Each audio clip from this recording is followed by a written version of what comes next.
लिया, धर्म का आश्रय लिया। भगवान ने कहा देखो तुम मेरा दर्शन करने के लिए आई हो तो दर्शन कर चुकी हैं, अब घर को लौट जाओ। पतिव्रता महिला को अकेली रात्रि में कभी घर से बाहर नहीं निकलना चाहिए।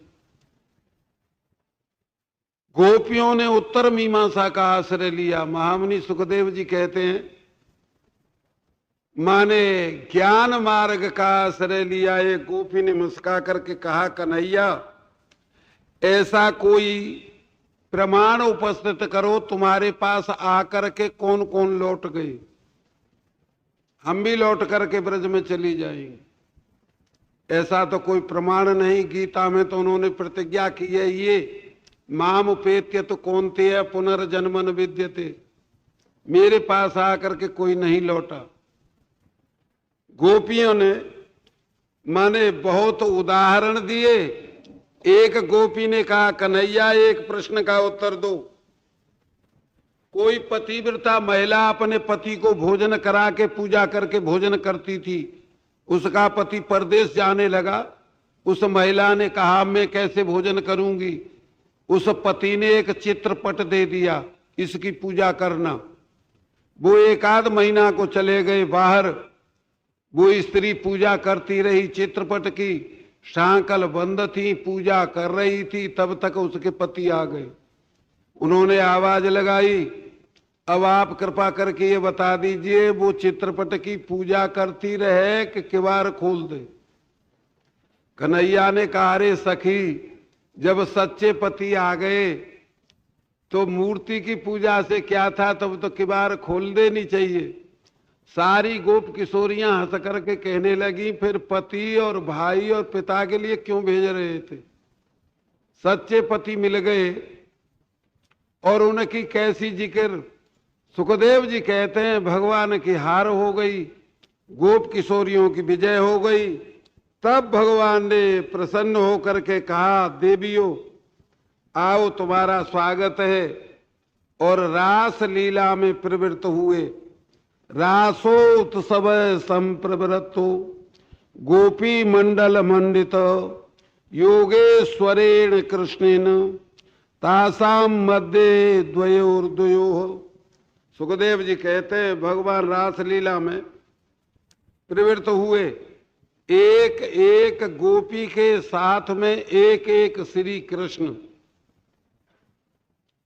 इस प्रकार से गोपी के अंतःकरण में, गोपी की इंद्रियों में, गोपी के भाव में और कुछ हो न कन्हैया हो,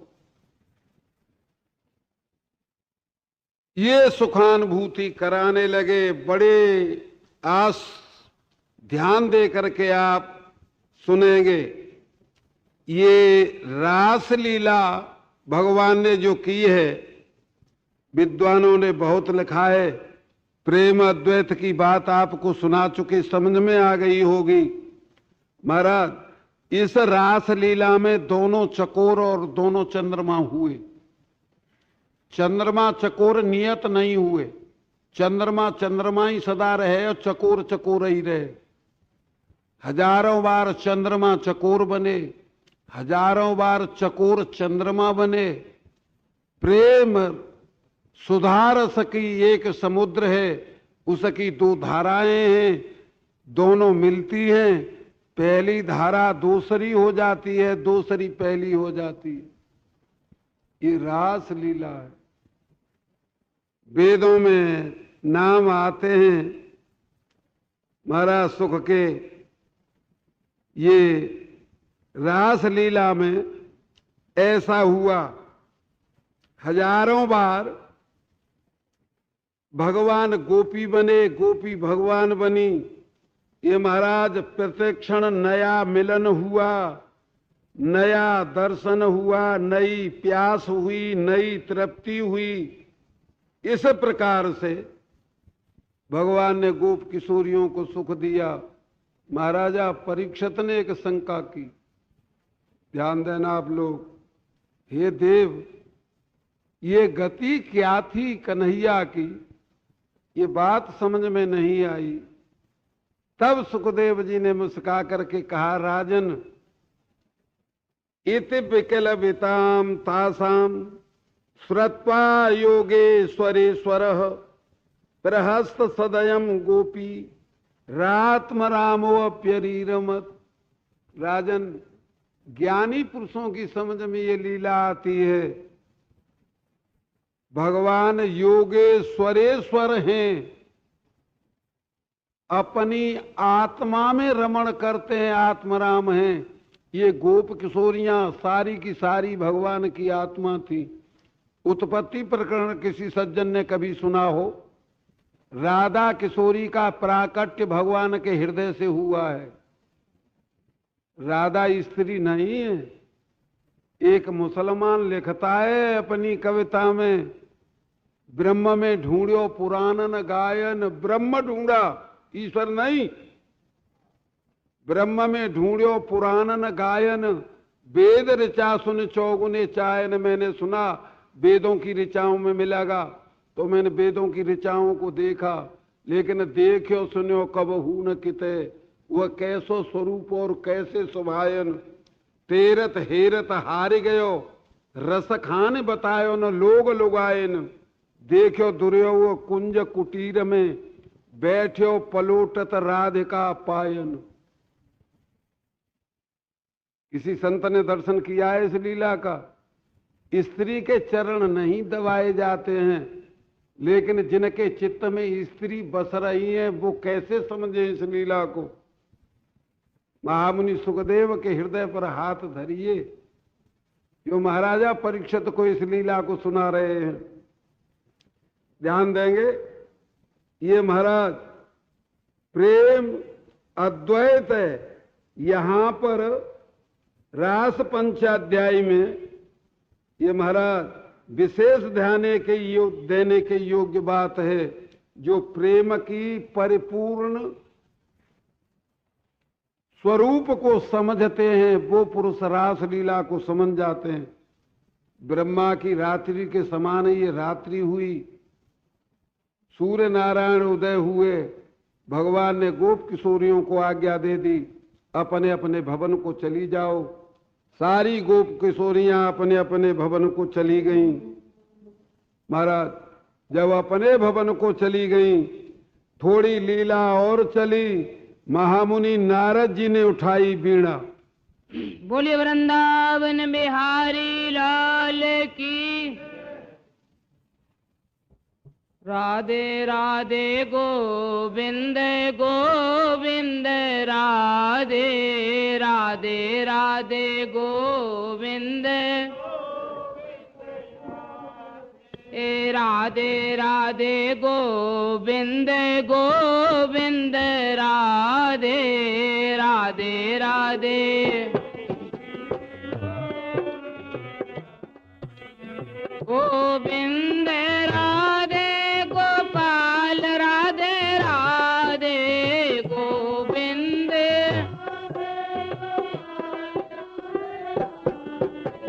गोविंद राधे गोपाल राधे राधे गोविंद।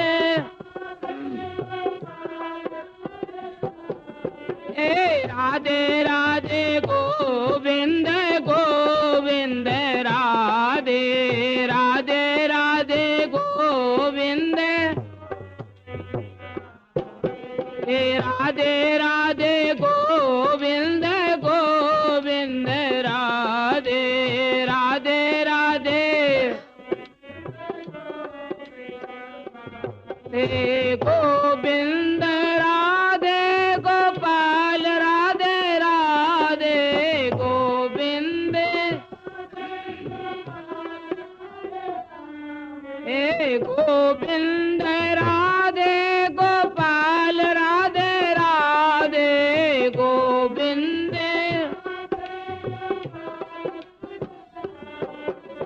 राधे राधे गोविंद गोविंद राधे राधे राधे गोविंद गोविंद। राधे राधे गोविंद गोविंद राधे राधे राधे।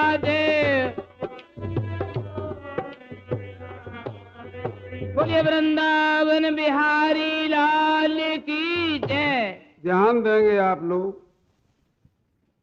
थोड़ी लीला चली।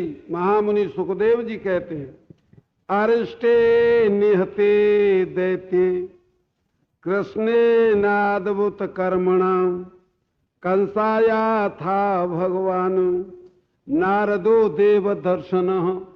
जब भगवान ने अरिष्टासुर इत्यादिकों का वध कर दिया, महाराज नारद जी ने सोचा भगवान तो अपने प्यारे ब्रज के भक्तों में रम गए और यहाँ इन दैत्यों का जमघट है और धर्म को उखाड़े देते हैं, ये नाश करते हैं। ध्यान देना, अनादि काल से ऐसी प्रथा रही। भागवत में डोरी खोल ली है किसी सज्जन ने, गंगा में जो ऐसे बहे जाते हैं।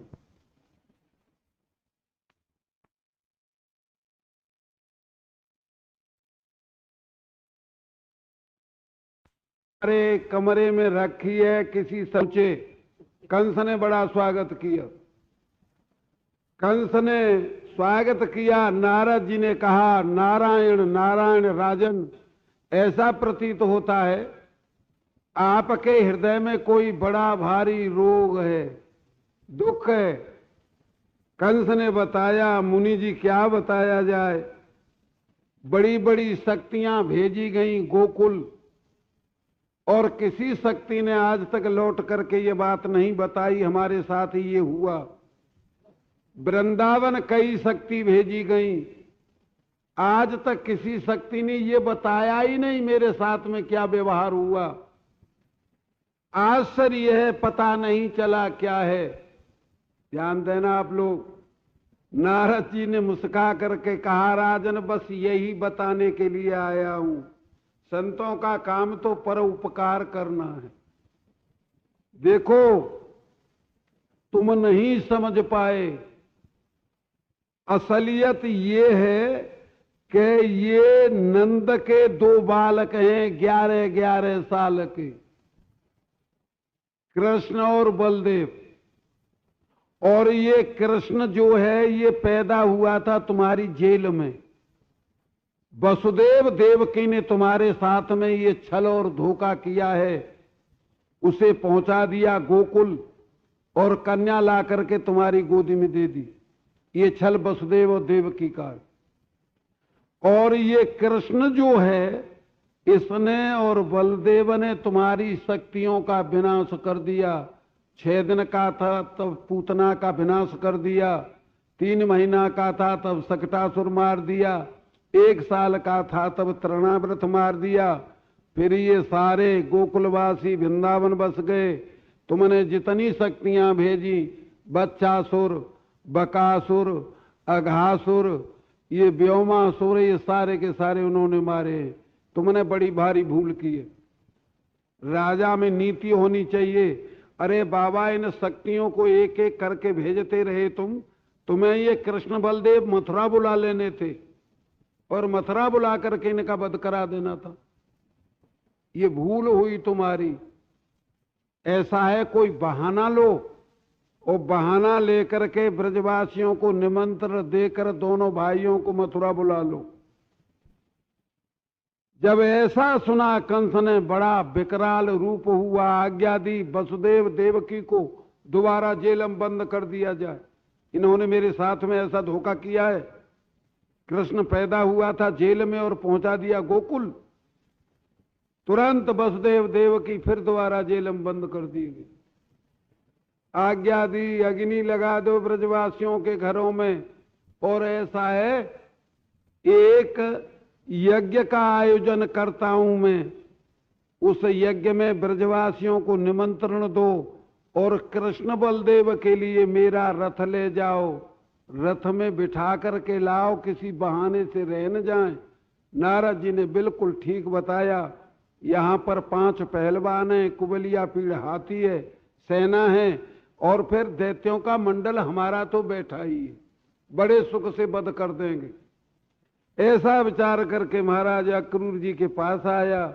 अक्रूर जी से कहा, देखो तुम हमारे सदा से हित करने वाले रहे, मेरा रथ ले जाओ, और वृंदावन चले जाओ। ब्रजवासियों को निमंत्रण दे दो, कृष्ण बलदेव दोनों भाइयों को रथ में बिठा करके मथुरा ले आओ। अक्रूर जी ने समझा कि राजा की बुद्धि फिर गई, राजा की बुद्धि में सतोगुण आ गया। ब्रजवासियों को निमंत्रण, कृष्ण बलदेव को बुला रहे हैं, मैंने दर्शन नहीं किया, दर्शन होगा। महाराज सुखदेव जी कहते हैं, रथा तूणम भवत लुत्य सो अक्रूर स्नेह बिहुल पपात चरणों पांते दंडवत राम कृष्णयो। बड़ी खुशी के सहित रथ तैयार किया, कंस के रथ लेकर के रथ में बैठे। वो रथ भगवान कृष्ण बलदेव सखाओं के सहित गऊ लौटा रहे थे जंगल से। गऊओं के चरणों की धूली उड़ करके मुखार बिंद पर पड़ी हुई थी। कुछ सखाओं के कंधे पर हाथ धर के लौट रहे थे। महाराज उस समय रथ वृंदावन पहुंचा। ये अक्रूर जी चाचा लगते थे। अक्रूर जी ने रथ छोड़ दिया, कन्हैया का दर्शन किया, विभोर हो गए, डंडे की तरह प्रणाम किया पृथ्वी में गिर करके।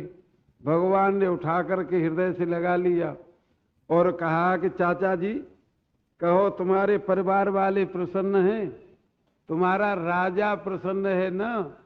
हम ही आ रहे थे मथुरा, आप आ गए, बड़ी खुशी हुई। महाराजा अक्रूर जी ने सुनाया, राजा भी प्रसन्न है, उसकी बुद्धि बदल गई है और परिवारी सब सुख हैं। अब आपके लिए रथ भेजा है कंस ने, सारे नंद ब्रज को निमंत्रण है। वो एक धनुष यज्ञ करता है, धनुष की पूजा होगी। भगवान अंतर्यामी सुखदेव जी कहते हैं सबके आत्माएं बड़े प्रसन्न हुए। महाराज लाए भवन में, महाराज नंद जी मिले, हृदय से हृदय लगाकर बड़ी कुशल पूछी। नंद जी से कहा अक्रूर जी ने, राजा की बुद्धि लौट गई है, अब पूर्व बुद्धि नहीं प्रतीत होती। कृष्ण बलदेव के लिए रथ भेजा है और तुम्हारे सारे ब्रजवासियों को निमंत्रण है धनुष यज्ञ का। ये ब्रजवासी बड़े निमंत्रण के पक्के थे। अब से पहले बुजुर्ग भी ऐसा कहा करते थे। कैसे कहते थे? फुलका फर्रे कोस दुकोसी, पूरी पत्ता बार है और जो सुन पावे मालपून की तो भाजे कोस 18। बड़े निमंत्रण अच्छे प्रिय लगते थे। नंद ब्रज में हाथों हाथ ये समाचार छा गया, राजा के यहां निमंत्रण है हमारा। महाराज यशोदा ने जब ये बात सुनी तब अक्रूर जी से कहा, अक्रूर जी, राजा का स्वभाव सौम्य हो गया है कि हाँ, कि अच्छा मेरे बच्चाओं को ये तुम बिठार करके रथ में ले गए और तब राजा का स्वभाव बदल गया, तब क्या होगा? अक्रूर जी ने कहा, ऐसा प्रतीत तो नहीं होता। राजा ने सारे ब्रजवासियों को निमंत्रण दिया है, ये बातें होती रहीं, जगते जगते रात्रि बीत गई। ब्रजवासी सवेरे ही गाढ़ा जोर जोर करके नंद भवन पर आ गए। महाराज भगवान ने कह दिया, सारे ब्रजवासी चलो, हम पीछे आएंगे। नंद बाबा सारे ब्रजवासी गाढ़ा जोर जोर करके महाराज मथुरा के उपवन में जाकर के डेरा डाल दिए। कन्हैया और बलदेव आ जाएंगे तब आगे चलेंगे। अब रथ तैयार हुआ और रथ में कृष्ण बलदेव दोनों बैठे। तब गोप किशोरियों को पता चला ये आज कन्हैया और बलदेव मथुरा जा रहे हैं। अब उनकी दशा आपको सुना चुके हैं, प्रेम क्या था उनका। ये महाराज आकर के मार्ग में रथ पकड़ लिया, घोड़ाओं की बागडोर पकड़ ली। कुछ गोप किशोरियां आगे मार्ग में लौट गईं, कुछ पहिए पकड़ लिए रथ के। रथ रुक गया। तब भगवान ने गोप किशोरियों से कहा, देवियों रथ छोड़ दो, मार्ग से हट जाओ। देखो मेरी जिज्ञासा तुम नहीं समझ पाए। वृंदावनम परित्यज्य पादमेकम न गच्छति। वृंदावन को छोड़ करके एक चरण दूसरी जगह नहीं रखूंगा। एक मत है संतों का ब्रज में, ध्यान देना विशेष। वो ऐसा कहते हैं जैसे राम ने सीता के दो रूप बनाए, असली स्वरूप अग्नि में प्रवेश करा दिया, नकली सीता का रूप जो था वो रावण के यहां गई। इसी प्रकार कन्हैया ने दो रूप बनाए, असली स्वरूप वृंदावन में रहा, वृंदावन छोड़ करके कहीं नहीं गया। नकली स्वरूप भगवान का रथ में बैठा। गोप किशोरियों से सौगंध खाई। मैं नंद बाबा की सौगंध खाकर कहता हूं, वृंदावन छोड़ करके कोई पाम अंत नहीं रखूंगा। गोप किशोरियां समझ गईं, रथ का मार्ग छोड़ दिया, रथ आगे चला। तब अक्रूर जी की बुद्धि में ये बात आई कि गजब हो गई। अरे इन गोप किशोरियों का ये हाल है, रथ के पहिए और बागडोर पकड़ ली, आगे मार्ग में लेट गई, और भगवान के समझाने से, ये महाराज कन्हैया के समझाने से, सौगंध खाने से लौटी और राजा का स्वभाव बदल गया। मथुरा जा करके तब क्या होगा। बड़ा चित्त में दुख हुआ। मैंने अच्छा नहीं किया, मेरे को रथ लेकर के नहीं आना था। अरे क्या पता है संसार में आगे क्या होगा। चित्त में संतोष नहीं हुआ, रथ खड़ा कर दिया। यमुना स्नान कर लें तब चलेंगे। महाराज यमुना स्नान करने के लिए उतरे। भगवान समझ गए चाचा के चित्त में दुख हो गया है, संदेह है। गोता लगाया यमुना जी में, दोनों भाई यमुना जी में बैठे मिले, कृष्ण बलदेव। अक्रूर जी ने देखा ये बड़े चंचल हैं, रथ में बैठे छोड़ करके आया था, मेरे से पहले यमुना जी में आ गए। ऊपर को मुख उठा करके देखा तो दोनों भाई रथ में बैठे थे। फिर गोता लगाया, फिर दोनों भाई बैठे मिले। बड़ा आश्चर्य हुआ। थोड़ी देर आश्चर्य के बाद में ये बात समझ में आ गई, ये अनंत अनंत ब्रह्मांडों के अधिपति हैं। कंस का स्वभाव कोई रहे, कोई इनका पल्ला नहीं छू सकता। ये सर्वज्ञ शिरोमणि है, मैंने बड़ी भूल की है। मैंने अपने भतीजे माने इनको और ले जा रहा था, इतना दुख पाया। आए प्रसन्न होकर के यमुना से और भगवान से कहा, नमो विज्ञान मात्राय सर्व प्रत्यय हेतवे पुरुष शेष प्रधानाय ब्रह्मणे अनंत शक्ते। हे देव, आप अनंत अनंत ब्रह्मांडों के अभिन्न निमित्त उपादान कारण अधिपति हो। आप विज्ञान के सर्व प्रकार से रक्षा करने वाले साधक हो। जितने प्रत्यय संसार में होते हैं सबके हेतु आप हो। आप वही पुरुष हो जिसे सांख्यवादी पुरुष कहते हैं। आप महाराज साक्षात ब्रह्म हो। आपकी शक्ति से ही सारे ब्रह्मांडों की रचना, पालन और संहार होता है। बड़ी प्रार्थना की, भगवान प्रसन्न हुए। रथ में बैठ करके अक्रूर जी मथुरा पहुंचे। भगवान कृष्ण बलदेव रथ से नीचे कूदे। अक्रूर जी ने कहा, हे देव मेरे भवन को चलिए।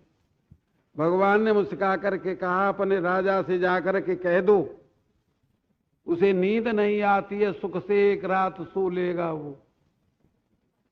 कृष्ण बलदेव दोनों भाइयों को हम रथम बिठा करके ले आए। चाचा मथुरा का शासन संभाल करके तुम्हारे भवन में आएंगे। अक्रूर जी बड़े प्रसन्न हुए। रथ कंस के दरवाजे पर खड़ा किया। कंस को बता दिया राजन ब्रजवासी आ चुके हैं, कृष्ण बलदेव दोनों भाई आ चुके हैं। महाराज सूर्य नारायण, ये मध्यम दिन था। भगवान ने बाबा नंद से कहा, बाबा मथुरा देखने की इच्छा है। अब मथुरा के बाजार देखा हूं।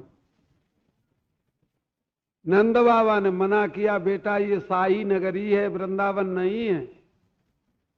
तुम नटखट हो, बाजार देखने के लिए नहीं जा सकते।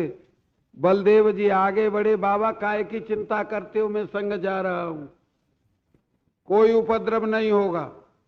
भोले बाबा थे, नंद जी ने आज्ञा दे दी, जाओ मथुरा नगरी देखाओ। सुखदेव जी कहते हैं जब मथुरा नगरी में प्रवेश किया बाजारों में कन्हैया और बलदेव ने, ये समाचार सारी मथुरा नगरी में छा गया। मथुरा नगरी के स्त्री पुरुष, स्त्रियां छज्जों पर चढ़ गईं, पुरुष बाजार में आ गए।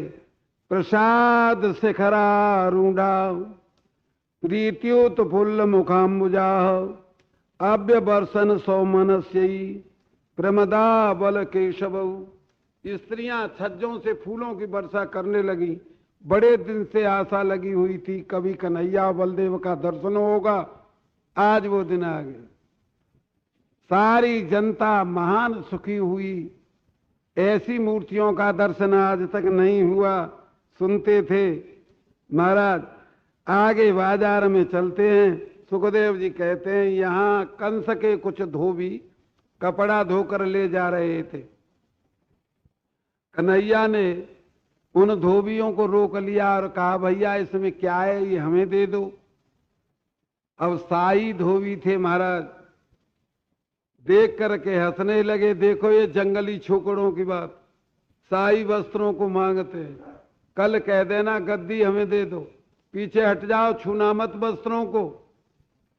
महाराज भगवान ने एक तमाचा दिया। कुछ तो ऐसा उपदेश कर देते हैं कि बलदेव जी ने इशारा किया कि पूतना वारे तो हाथ दिखाई दे जाए, राजी थे तो माने ना।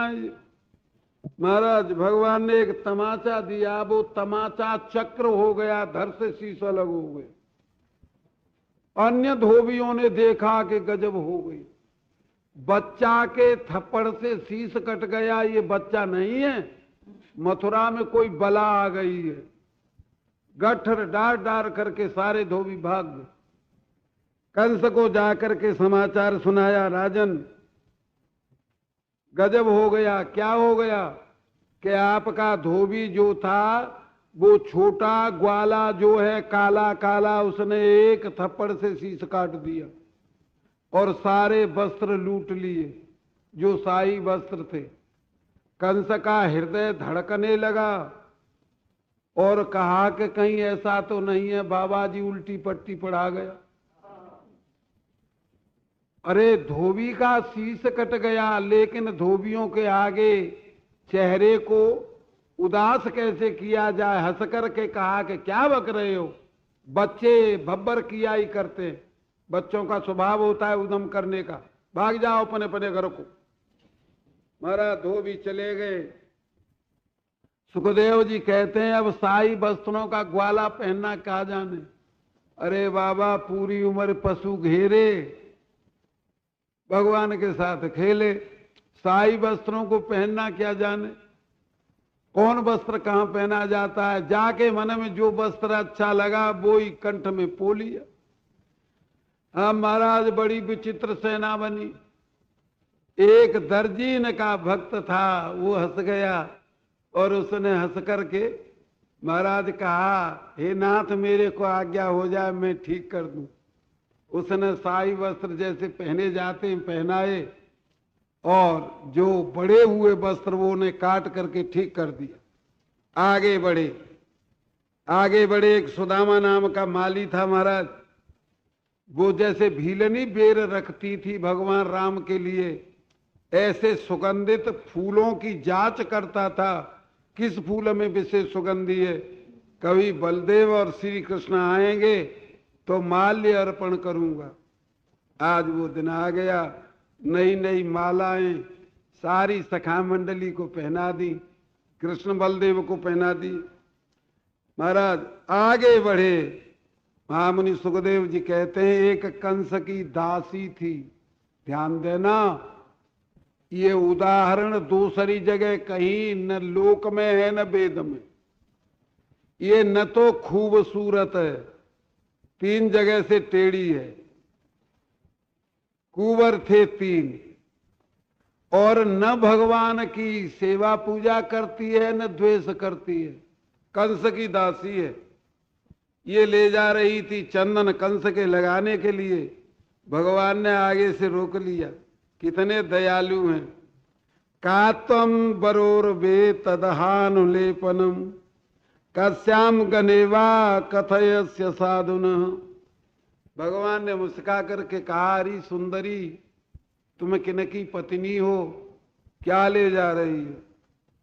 महाराज, कुब्जा ने देखा कि हद हो गई। आज तक या ब्रज में सीधी दृष्टि से कोई देखने वाला पैदा नहीं हुआ। कुरूप हूं, 3 जगह से टेढ़ी हूं, कोई देख करके नेत्र फेर लेते थे। ये सुंदरी कहने वाला कहां से आ गया? परंतु आपने सुना है, मृतक जियावन गिरा सुहाई, मनु महाराज के प्रसंग में चौपाई है ये। श्रवण रंध्र होई जब उराई, हृष्ट पृष्ठ तन भयउ सुहाए, मानव अवई भवन ते आए। ये वाणी ऐसी है, साक्षात पर ब्रह्म परमेश्वर श्री कृष्ण की हृदय में पहुंची। अरी सुंदरी, तुम किनकी पत्नी हो?